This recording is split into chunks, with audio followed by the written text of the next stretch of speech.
মনে রাখবেন, বাংলাদেশের স্বৈর শাসকের বিরুদ্ধে সবাই কিন্তু একমত, ঠিক কিনা বলেন?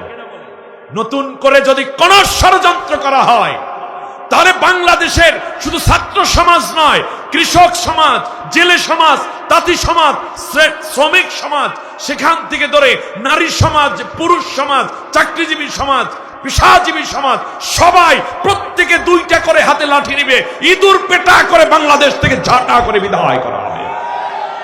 বিগত সরকারটা ছিল মুনাফিকের সবচেয়ে বড় দলিল।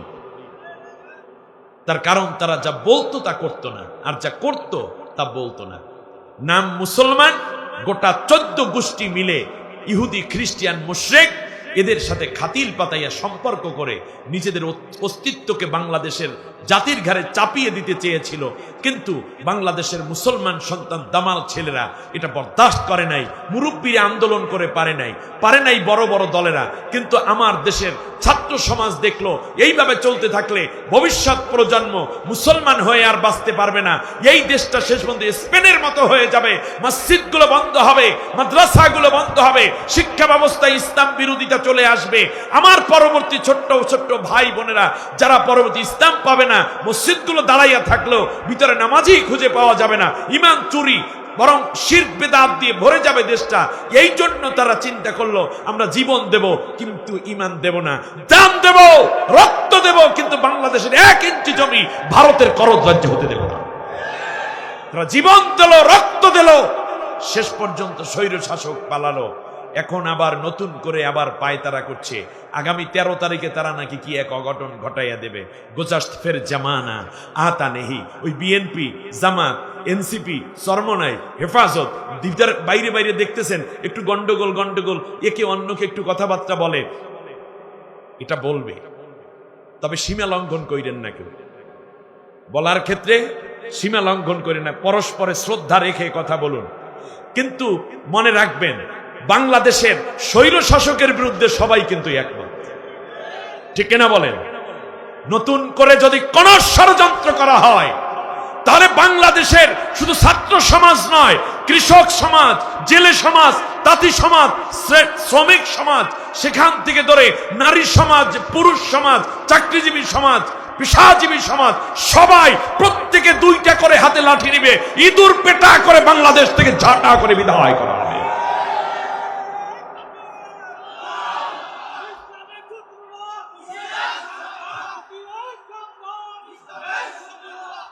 খুব সাবধান, অনেক রক্ত গেছে, রক্ত এখনো দাগ শুকায়নি। ষড়যন্ত্র হবে, কিন্তু ষড়যন্ত্রকারীদের বিরুদ্ধে আর কোনো ছাড় নয়। আল্লাহ আমাদেরকে সঠিক সিদ্ধান্ত নেওয়ার তৌফিক দিন। আল্লাহ তাআলা আগামী দিনে সুন্দর বাংলাদেশ গড়ার জন্য সবাইকে যার যার অবস্থান থেকে ভূমিকা পালনের তৌফিক দিন। আপনারা বলতে পারেন হুজুর সবকিছু বুঝলাম, কিন্তু এই যে মহিলারা নেতৃত্ব দেয়, মহিলাদেরকে নিয়েও কি কোনো জোট বান্ধা যাইবে কিনা? মহিলাদেরকেও জোটে রাখা যাবে কিনা? মহিলাদেরকে সাথে নিয়ে আন্দোলনে নামা যাবে কিনা? আন্দোলনে মহিলারা সামিল হতে পারবে কিনা? কোন ধরনের মহিলারা সামিল থাকবে? মহিলাদের কাজ কি আন্দোলনের ময়দানে? ইসলামী হুকুমত প্রতিষ্ঠায় কিংবা দেশের স্বাধীনতা, সার্বভৌমত্ব রক্ষায় মেয়েদের, নারীদের ভূমিকা কেমন হবে? আল্লাহ রাব্বুল আলামিন 7টা পরামর্শ দিয়া একটা সূরা নাজিল করলেন। সূরার নাম সূরাতুল মুমতাহিনা। মুমতাহিনা মানে কি? পরীক্ষিতা নারী। যেই নারী দেশ ছেড়ে পালাই যায়, পালাবো না, পালাবে না। আমার কাছে আশ্চর্য লাগে, পালাবে কোথায়? সেই কথা কোরআনের বাংলাদেশের কিংবদন্তি মুফাসসির 23 বছর আগে কেমন করে বলে গেলেন যে বাংলাদেশের মুসলমানরা গাছের গোড়া ধরে নাড়া দিবে, দিল্লি গিয়ে মাম্বরি পড়বে। ভারতের ইতিহাসে বাংলাদেশের সাথে পররাষ্ট্রনীতিতে যদি সবচেয়ে বড় কোনো ভুল করে, ভারত তো সারা জীবনে বাংলাদেশকে শত্রু রাষ্ট্র বানিয়ে রেখেছে, এরপরেও জাজ্জল্য যদি কোনো ভুল হয়, সেই ভুল হলো পলাতক, স্বৈর শাসক, খুনি, দেশের অর্থ পাচারকারী, লুটেরা, অবৈধ ক্ষমতাধর, খুনি, এই স্বৈর শাসককে আশ্রয় দিয়ে ভারত বাংলাদেশের যে চূড়ান্ত শত্রু, তার একটি প্রমাণ তারা ঐতিহাসিকভাবে বিশ্ববাসীকে জানিয়ে দিয়েছে। আমার দেশে ডাক্তার জাকির নায়েক আসবে কি আসবে না এটা নিয়ে তোমাদের মাথা ব্যথা থাকার কথা নয়। এটা বাংলাদেশ চিন্তা করবে। কিন্তু তোমার দেশে আমার দেশের খুনি কেন, তাকে তাড়াতাড়ি ফেরত দাও। বাংলাদেশের মানুষ এই ঘসিটি বেগম মিলাডি হিটলারের বিচার সচক্ষে দেখে যাচ্ছে। খালি সবক দেয়, খালি জ্ঞান দেয়। আমার দেশের দামাল ছেলেরা জীবন দিয়েছে, রক্ত দিয়েছে, স্বাধীনতা দেয়নি। সেলিউট তোমাদের, দোয়া করি। বাংলাদেশের তরুণরা যেহেতু ইসলাম শিখেছে, আপনি দেখেন আজকে 4টা ইউনিভার্সিটিতে ছাত্র সংসদের নেতৃত্ব দেয়া হলো। সেখানে জেনারেল দলেরও দাঁড়িয়েছে, ইসলামী দল থেকে দাঁড়িয়েছে। এটা গোপন নাকি প্রকাশ্যে? Dhaka University, Chittagong University, Jahangirnagar University, Rajshahi University, এই যে ছেলেরা পড়ালেখা করে, মেয়েরা পড়ালেখা করে, কেউ honours first year, second year, third year, fourth year, মাস্টার্সে, এরা কি জ্ঞান কম না ভালো জ্ঞানী? এখানে কি যেন তারা ছাত্র চান্স পায় না? তারা ভোট দিয়েছে, তারা বুঝিয়ে দিয়েছে যে ভারতের বিরুদ্ধে যদি অবস্থান নিতে হয় এবং যদি সত্যিকার আর্থিক ক্যাম্পাস দুর্নীতি মুক্ত করতে হয়, তাহলে ইসলামপন্থীদেরকে বিজয় করতে হবে। সুতরাং তরুণদের মাঝে যেহেতু ইসলামের চেতনা বেড়েছে, তরুণদের মধ্যে যেহেতু ইসলামের আগ্রহ বেড়েছে, তরুণরা যেহেতু ইসলামকে ক্ষমতায় দেখতে চায়, সুতরাং আগামীর বাংলাদেশ সত্যিকার আল্লাহর কোরআনের বাংলাদেশ হবে। পৃথিবীর কেউ ঠেকাতে পারবে না ইনশাআল্লাহ।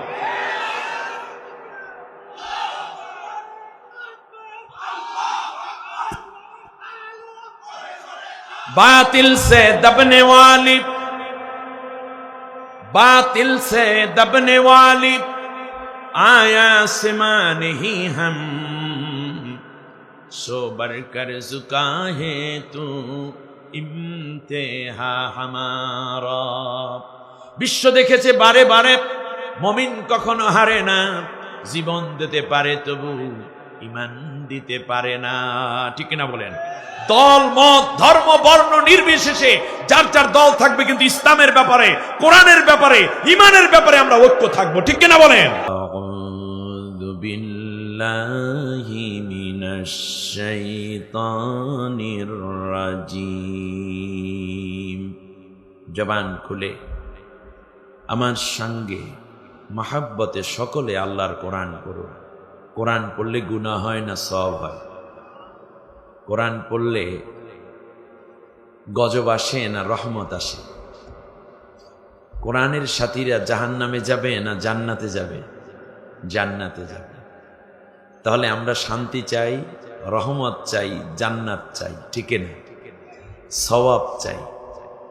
এত কিছু চাই যেহেতু, সুতরাং কোরআনের কাছেই আসতে হবে। পৃথিবীতে কোরআনের চেয়ে বড় সওয়াবের কিতাব আর নেই। এটা ফজিলতের, ফাজাইলের সবচেয়ে শ্রেষ্ঠতম কিতাব, যার প্রত্যেকটা অক্ষর পড়লে কিংবা মন দিয়ে শুনলে প্রত্যেকের আমল নামায় 10 করে প্রতি অক্ষরের বিনিময়ে নেকি লেখা হয়ে যায়। পৃথিবীতে আর কোনো কিতাব নাই যে কিতাবে এত ফজিলত রয়েছে, যে কিতাব পরকালে আপনার সুপারিশকারী হবে। সুবহানাল্লাহ পড়বেন না? সুপারিশ করবে একটি মাত্র কিতাব। আল্লাহ নবী বলেছেন, মা মিন শাফিঈন আফজালু মুনজিলাতান ইনদাল্লাহি ইয়াউমাল কিয়ামাতি মিনাল কোরআন, লা নবী ওয়ালা মালাক ওয়ালা গায়র। কোরআনের মতো এত জোরালো সুপারিশ বান্দার জন্য কিচ্ছু করতে পারবে না, কেউ করতে পারবে না, না কোনো নবী, না কোনো ফেরেশতা, না অন্য কেউ। কারণ কোরআন যার জন্য সুপারিশ করবে তাকে জান্নাতে না পৌঁছাইয়া কোরআন একা তাকে ছেড়ে চলে যাবে না। মান জাআলাহু আমামাহু কাদাহু ইলাল জান্নাহ। আল্লাহু আকবার, কি চমৎকার কথা! আল্লাহর নবী বলেছেন, যাকে কোরআন সুপারিশ করবে তাকে জান্নাতে না নিয়ে কোরআন তাকে একা ছেড়ে চলে যাবে না। সুবহানাল্লাহ বলেন। ওমান জাআলাহু খালফা জহরিহি সাকাতাহু ইলান নার। আর যারা কোরআন একদিকে তেলাওয়াত হচ্ছে, আলোচনা হচ্ছে, অন্যদিকে যারা মুখ পৃষ্ঠ প্রদর্শন করে অন্যদিকে চলে যায়, কোরআন তাদেরকে পেছন দিক থেকে ধাওয়া করবে, জাহান্নামে না ফেলা পর্যন্ত কোরআন তার পিছু ছাড়বে না। নাউজুবিল্লাহ। কোরআনকে আমরা সামনে পাবো নাকি পিছনে পাবো? তাহলে আসেন এখানে বসেন, কোরআন আপনার সামনে থাকবে। পরকালে আপনার কোরআন আপনার সামনে সামনে চলে যাবে, জান্নাতে নিয়ে যাবে। সুবহানাল্লাহ। অপরদিকে আল্লাহ রাব্বুল আলামিন বলেছেন, যারা কোরআনের বিরুদ্ধাচারণ করবে, কোরআন কিয়ামতের দিন আল্লাহর সামনে তাদের বিরুদ্ধে মামলা দায়ের করবে। ইয়াকুলুল কুরআনু ইয়া রাব্বাল আলামিন ইন্না আবদাকা হাদা ইত্তাখাযানি মাহজুরা ফাকদি বাইনি ওয়া বাইনাহু। আল্লাহ, এই তোমার সেই বান্দা যে দুনিয়া আমাকে পড়ে নাই, আমার আলোচনা শুনে নাই, আমার কথা বলা হতো সে অন্যদিকে মুখ ফিরিয়ে নিয়ে যেত। ও আমার রব, আমার মালিক, তোমার কাছে আজকে এই নামধারী বান্দাটার বিরুদ্ধে আমি মামলা দায়ের করলাম, তার এবং আমার মাঝে আজকে তুমি বিচার ফয়সালা করে দাও। ফাকদি বাইনি অবাইনাহু। এ কোরআন মামলা করলো। কোরআন যারা বিরোধিতা করে, কোরআনের সাথে যাদের সম্পর্ক নাই, কোরআন তাদেরকে বন্ধু বানাবে নাকি মামলা করবে? আপনারা কি কোরআনের বন্ধু হয়ে জান্নাতি হতে চান নাকি মামলা খেয়ে জাহান্নামে যেতে চান? ইয়েস, আল্লাহ কবুল করুন, বলেন আমিন। শুধু কোরআন মামলা করবে এটা নয়, নবীজিও মামলা করবে।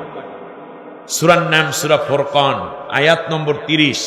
আমি একটি কথাও বানাইয়ে বলার লোক না, আপনারা জানেন, আমাকে যারা চিনেন বোঝেন, প্রত্যেকটা কথার পেছনে একাধিক রেফারেন্সেস। আল্লাহ রাব্বুল আলামিন বলেন, ওয়াকালার রাসূলু ইয়া রাব্বি ইন্না কওমি ইত্তাখাযু হাযাল কুরআনা মাহজুরা। আল্লাহর নবী আল্লাহর সামনে দাঁড়িয়ে বলবে, আল্লাহ, এই আমার নামধারী উম্মত যে দুনিয়ায় কোরআন পড়ে নাই, কোরআন বোঝে নাই, কোরআনের কাছে থাকে নাই, কোরআনের ডাকে সাড়া দেয় নাই, এই জন্য আমি আজকে নবী হয়ে এই নামধারী উম্মতের বিরুদ্ধে মামলা দায়ের করে দিলাম। নবী, যেই নবী সুপারিশ করার কথা, সেই নবী মামলা করবেন যদি আপনি কোরআনের পক্ষে না থাকেন। এমন কি আল্লাহর নবী স্পষ্ট করে বলেছেন, আল কোরআনু হুজ্জাতুল লাকা আও আলাইক। কোরআন তোমার পক্ষে কিংবা বিপক্ষে কিয়ামতের দিন দলিল হবে। দলিল ছাড়া যেমন জমিন পাওয়া যায় না, দলিল ছাড়া যেমন গাড়ির মালিকানা পাওয়া যায় না, দলিল ছাড়া যেমন ফ্ল্যাটের মালিক হওয়া যায় না, ঠিক তেমনি আপনি যদি জান্নাতি হতে চান তাহলে কোরআন লাগবে আপনার দলিল। আপনার জান্নাতের দলিল হচ্ছে কোরআন। আপনারা কি পরকালে কোরআনকে নিজের পক্ষে দলিল বানাবেন না বিপক্ষে? না, আরো জোরে বলতে, বিপক্ষে না পক্ষে? কে কে কোরআনকে নিজের পক্ষে দলিল বানাতে চান? দুইটা হাত উঁচু করে আল্লাহকে দেখান।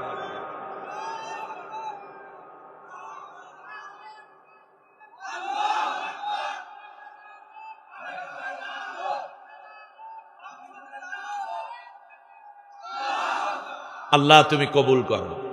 সবাই বলি আমিন। এখন একটা কোশ্চেন করি, আপনি যদি পরকালে কোরআনকে নিজের পক্ষে দলিল বানাতে চান, দুনিয়ায় থাকতে হবে কোরআনের বিপক্ষে না পক্ষে? ইয়েস, এই কথা বোঝার জন্য এমএ পাস দরকার নেই। দুনিয়ায় যারা কোরআনের পক্ষে থাকবে, পরকালে কোরআন তাদের পক্ষে সুপারিশ করে জান্নাতে নিয়ে যাবে। আল্লাহ তুমি আমাদেরকে কোরআনের পক্ষে থাকার তৌফিক দাও। একটা স্লোগান দিই, পারেন কিনা দেখি তো। রাজশাহীর ভাইরা বলেন, কোরআন আছে যেখানে। হইল না? মুনাফিক মার্কা একটা স্লোগান হয়েছে। মোমেনের স্লোগান তো এরকম না, আর স্পষ্ট হতে হবে। ইথারের মাধ্যমে যেন আল্লাহর আরশ পর্যন্ত আওয়াজ পৌঁছে, কোরআন আমাদের পক্ষে সাক্ষী থাকুক। বলেন আমিন। বলেন, কোরআন আছে যেখানে, কোরআন নাই যেখানে, কোরআন আছে যেই দলে, কোরআন নাই যে দলে। কথা কোনো ভেজাল আছে? কোরআন যেখানে আছে আমরা সেখানে, কোরআন নাই আমি নাই। কারণ কোরআনের বাইরে চলার কোনো অধিকার বান্দা হিসেবে আল্লাহ আমাদেরকে দেন নাই। বুঝে আসছে কথা? এখন আল্লাহ রাব্বুল আলামিন কি করবেন সেটাও বলে দিয়েছেন। কোরআনের মামলা, নবীর মামলা, আল্লাহ রায় দিচ্ছেন। সূরার নাম বাকারা, আয়াত নম্বর 39। আল্লাহ রাব্বুল আলামিন বলেন, ওয়াল্লাযীনা কাফারু ওয়া কাযযাবু বিআয়াতিনা উলাইকা আসহাবুন নার হুম ফিহা খালিদুন। আল্লাহু আকবার। এটা জামালউদ্দিনের বানানো কথা। আল্লাহ তাআলা নিজে বলছেন, সূরার নাম বাকারা, আয়াত নম্বর 39 আল্লাহ বলছেন আমার এই কথাগুলো, কোরআনের কথাগুলোকে যারা অমান্য করবে, অস্বীকার এবং অবিশ্বাস করবে, তাদের জন্যই জাহান্নাম, অনন্তকাল তারা জাহান্নামে থাকবে, কোনোদিন জান্নাতি হতে পারবে না। কেমন জান্নাতি হতে পারবে না উদাহরণ দিতে গিয়ে আল্লাহ তাআলা অন্য আয়াতে বলেছেন, ওয়ালা ইয়াদখুলুনাল জান্নাতা হাত্তা ইয়ালিজাল জামালু ফি সাম্মিল খিয়াত। সুয়ের ছিদ্র দিয়ে একটা উট প্রবেশ করা যেমন অসম্ভব, কোরআনহীন মানুষগুলো জান্নাতে যাওয়া তেমনই অসম্ভব। আল্লাহু আকবার। অপরদিকে আল্লাহ সুসংবাদ দিচ্ছেন, ফামান তাবিআ হুদায়া ফালা খাউফুন আলাইহিম ওয়ালা হুম ইয়াহজানুন। আর যারাই আমার কোরআনের অনুসরণ করবে তাদের জন্য নাই কোনো ভয়, থাকবে না কোনো দুশ্চিন্তা। সুবহানাল্লাহ বলেন। প্রিয় ভাইয়ের আমার, আসুন আমরা সেই কোরআন তিলাওয়াত করি যেই কোরআনের ব্যাপারে আল্লাহ আমাদেরকে পরকালে জিজ্ঞাসাবাদ করবে। আমি কোরআন টোটালটা যেহেতু আল্লাহ আমাকে অনুবাদ করিয়েছেন, মৌলিক কিছু বিষয় আমি তালাশ করেছি। এখানে ওলামায়ে কেরাম আছেন, অনেক ইসলামিক স্কলার রয়েছেন। কোরআনের ব্যাপারে আল্লাহ তাআলা যত তাকিদ করেছেন, অন্য কোন আমলের ব্যাপারে আল্লাহ এত তাকিদ করেন নাই। তার কারণ আমল তৈরি হবে এই কোরআন থেকে। কোরআন না বুঝে আপনি আমল করলে সেই আমল হবে আন তাহাবাতা আমালুহুম হাল ইউজজাউনা ইল্লা মা কানু ইয়ামালুন।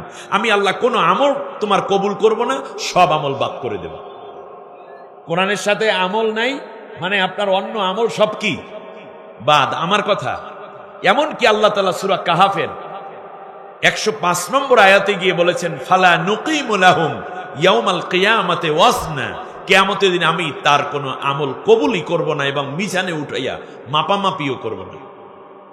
আমরা জানি নামাজ পড়া ফরজ, রোজা রাখা ফরজ, হজ যাকাত দেয়া ফরজ, কিন্তু কোরআন পড়া যে ফরজ আমরা অনেকে জানিই না। অথচ আল্লাহ তাআলা বলেছেন, ইন্নাল্লাযী ফারাদা আলাইকাল কোরআন, এই কোরআন তোমার উপর আমি ফরজ করে দিয়েছি। সুবহানাল্লাহ। যখন নামাজ ফরজ করা হয় নাই তখন কোরআন নাজিল করে আল্লাহ বলছেন ইকরা, পড়ো। নামাজ তো এসেছে নবম নবুয়তের নবম মতান্তরে 10ম বছরে। এই 10 বছর পর্যন্ত আল্লাহ বললেন কোরআনটাই পড়ো, কোরআনটাই পড়ো, কোরআনটাই পড়ো। আল্লাহু আকবার। পড়তে বললেন আল্লাহ তাআলা, সেই পড়াটা ছেড়ে দিলাম। শুনতে বললেন আল্লাহ তাআলা, কোরআন শুনলাম না। আল্লাহ রাব্বুল আলামিন বলেন, ফাইযা কুরিয়াল কুরআনু ফাসতামিউ লাহু ওয়া আনসিতু লাআল্লাকুম তুরহামুন। আল্লাহ তাআলা বললেন, যখন আমার কোরআনের আয়াত উচ্চারিত হয় তখন তোমরা চুপ থাকবে এবং গভীর মনোযোগের সাথে আমার কোরআনের কথাগুলো শুনবে, আমার কোরআন শুনবা। তা আল্লাহ পড়তে বললেন কোরআন, অনুসরণ করতে বললেন কোরআন, শুনতে বললেন কোরআন। এখন যারা শোনে না তাদের ব্যাপারে আল্লাহ তাআলা বলছেন, ওয়ামান আযলামু মিম্মান যুক্কিরা বিআয়াতি রাব্বিহি ফাআরাদা আনহা। ওই ব্যক্তির চেয়ে বড় জালেম পৃথিবীতে আর কে আছে যার সামনে আমার কোরআনের আয়াত উচ্চারিত হয় আর সে ঘাড় ফিরিয়ে অন্যদিকে চলে যায়? সে তো সাধারণ কেউ নয়, সে তো পৃথিবীর জালেম। কার কথা? আল্লাহর কথা। আর যারা কোরআনের কথা শুনতে আসে তাদের ব্যাপারে আল্লাহ রাব্বুল আলামিন বলে দিলেন, সুম্মা আওরাতনাল কিতাবাল্লাযীনা ইসতাফাইনা মিন ইবাদিনা। আল্লাহু আকবার। আল্লাহ রাব্বুল আলামিন বলেন, পৃথিবীতে আমার অগণিত মানুষ আছে, নারী আছে, পুরুষ আছে, বুদ্ধিজীবী, শিক্ষক আছে, মেম্বার, চেয়ারম্যান, এমপি, মন্ত্রী, ডিসি, এসপি, টিওনো, সেখান থেকে মন্ত্রী, প্রধানমন্ত্রী থেকে নিয়ে হাজার রকমের ডেজিগনেশনধারী মানুষ, নারী কিংবা পুরুষ। আল্লাহ রাব্বুল আলামিন বলেন, এই কোটি কোটি মানুষের মধ্য থেকে কিছু কিছু মানুষকে আমি আল্লাহ প্রচন্ড ভালোবেসে, খুবই মায়া করে আমি আল্লাহ তাআলাই কোরআনের জন্য উপযুক্ত করে কোরআনের কাছে তাদেরকে আমি বসার ব্যবস্থা করে কোরআনের কর্মী বানাইয়া বাসায় ফিরাইয়া দেই, গুনাহ মাফ করাইয়া। সুবহানাল্লাহ। আমার বন্ধুগণ, আমরাও আমাদের ইচ্ছায় আসি নাই, আমাদেরকে চুজ করেছেন, সিলেক্ট করেছেন, ইস্তফা করেছেন, পছন্দ করেছেন কে? জোরে বলেন কে? কোরআনের কথা যখন সে শুনবে, আল্লাহ রাব্বুল আলামিন বলেন, ইন্নামাল মুমিনুনাল্লাযীনা ইযা যুকিরাল্লাহু ওয়াজিলাত কুলুবুহুম ওয়া ইযা তুলিয়াত আলাইহিম আয়াতুহু যাদাতুহুম ঈমানাও ওয়া আলা রাব্বিহিম ইয়াতাওয়াক্কালুন। সুবহানাল্লাহ। আল্লাহ রাব্বুল আলামিন বলেন, মুমিন তো তারা যখন তাদের সামনে আমার জিকির করা হয়, নাম উচ্চারণ করা হয়, তখন তাদের অন্তরটা বিগলিত হয়ে যায়, কলিজা কেঁপে ওঠে। আর যখন আমি আল্লাহর কোরআন তাদের সামনে তিলাওয়াত করে শোনানো হয়, সাথে সাথে তাদের ঈমানটা বেড়ে যায়। সুবহানাল্লাহ। তাহলে ঈমান বাড়ার ঔষধের নাম কি? শরীরের শক্তি বাড়ার জন্য আপনি ডাক্তার দেখান, শরীর সুস্থ রাখার জন্য ডাক্তার দেখান। শরীরে বল পাই না ডাক্তার সাহেব, একটু বলেন কি কি খাবো? বাহ, আলহামদুলিল্লাহ, 70 বছরের বুড়া মানুষ ডাক্তারের কাছে যায়, ডাক্তার এখন শরীরে শক্তি দরকার, সামনে শীত আসতেছে, ডাক্তার একটু শরীরে শক্তি দরকার, বাচ্চাদেরকে একটু ঔষধ দিয়ে দেন। শুধু শক্তি বাড়াইলেন শরীরের, ইমানের শক্তি বাড়াইলেন না। ইমানের শক্তি বাড়ানোর জন্য এই তাফসীর মাহফিল, ইমানের শক্তি বাড়ানোর জন্য আল্লাহর কোরআন বিজয়ের আন্দোলন, আল্লাহর কোরআনকে এই জমিনে প্রতিষ্ঠার আন্দোলন হচ্ছে। কেবলমাত্র কোরআন যদি আপনি আসতে পারেন, কোরআনের কাছে আপনার ইমান বেড়ে যাবে। পৃথিবীর কোন শক্তির কাছে আপনার মাথা নত আর হবে না, কেবলমাত্র আল্লাহ ব্যতীত। সেই ইমান বাড়ানোর হাসপাতাল বানাইলো 2 দিনের একটা টেম্পোরারি হাসপাতাল, মোবাইল হাসপাতাল, যেখানে ইমান বেড়ে যাবে, যেখানে চক্ষু চিকিৎসা করা হচ্ছে। এই চক্ষু মানে বাইরের চক্ষু নয়। আল্লাহ তাআলা বলছেন, হাযা বাসাইরুম মির রাব্বিকুম, আমি আল্লাহ রব্বুল আলামিন তোমাদের জন্য চোখ নাজিল করে দিলাম, যেই চোখ দিয়ে তোমরা সত্য মিথ্যাকে দেখবা। সুবহানাল্লাহ। আল্লাহ রব্বুল আলামিন বলেন, তোমাদের অন্তরগুলো মরে গেছে।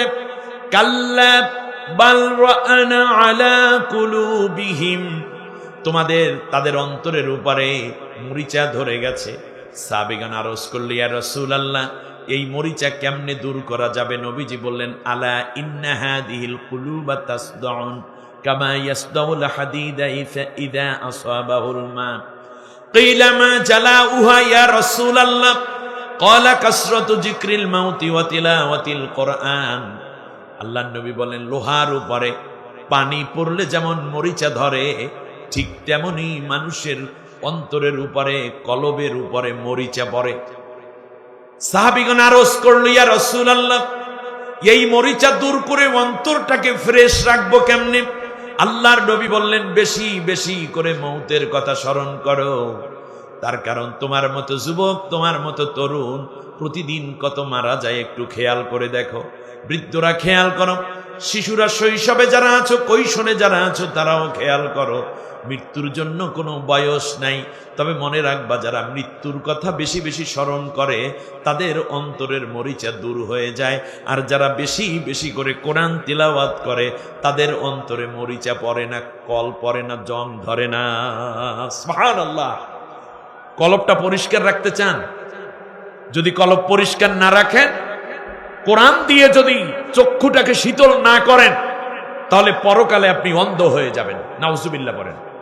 আল্লাহ রাব্বুল আলামিন বলেন, ওয়ামান আ'রাদা আন যিকরি ফাইন্না লাহু মাঈশাতান দানকান ওয়া নাহশুরুহু ইয়াওমাল কিয়ামাতি আ'মা ক্বালা রাব্বি লিমা হাশারতানি আ'মা ওয়া ক্বাদ কুনতু বাসীরা। কিয়ামতের ময়দানে আল্লাহ রাব্বুল আলামিন কিছু মানুষকে অন্ধ করে দিবেন। দুনিয়ার জীবনেও তারা অত শান্তি পাবে না, পারিবারিক অশান্তি তাদের লেগে থাকবে। কিয়ামতের ময়দানে এই মানুষগুলো বলবে, আল্লাহ আমি আজকে কেন অন্ধ হইলাম, দুনিয়ায় তো আমার চোখ ছিল। আল্লাহ রাব্বুল আলামিন বলবেন, কাযালিকা আতাতকা আয়াতুনা ফানসিতাহা ওয়া কাযালিকাল ইয়াওমা তুনসা। আল্লাহু আকবার। আপনারা কি পরকালে অন্ধ হতে চান নাকি চোখওয়ালা হতে চান?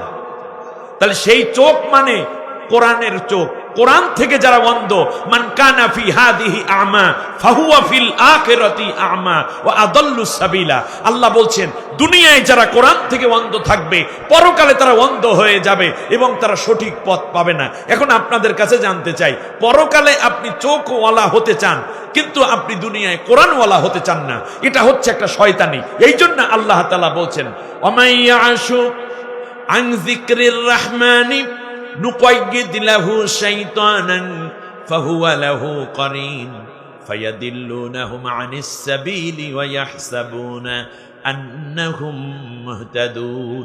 দুনিয়ায় যারা আমার কোরআন থেকে দূরে চলে যায়, আমি আল্লাহ তাদের জন্য একটা শয়তানকে সাথী বানাই দেই। এই শয়তান তাকে হেদায়েতের রাস্তা থেকে গোমরা করে ফেলে, আর ওই বান্দা মনে মনে ভাবে আমি কোরআন পড়ি না, কোরআন জানি না, কোরআন অনুযায়ী চলি না, কোরআন বুঝি না, তাতে অসুবিধা নাই, আমি তো হেদায়েতের উপরেই আছি। এখন বলুন, যে কোরআনের সাথে নাই, সে যে হেদায়েত দাবিদার, এই চিন্তা তার মাথার ভিতর ঢুকায় রেখেছে কে? আমার বক্তব্য, শয়তানে কারে পাইছে এটা কে জানেন?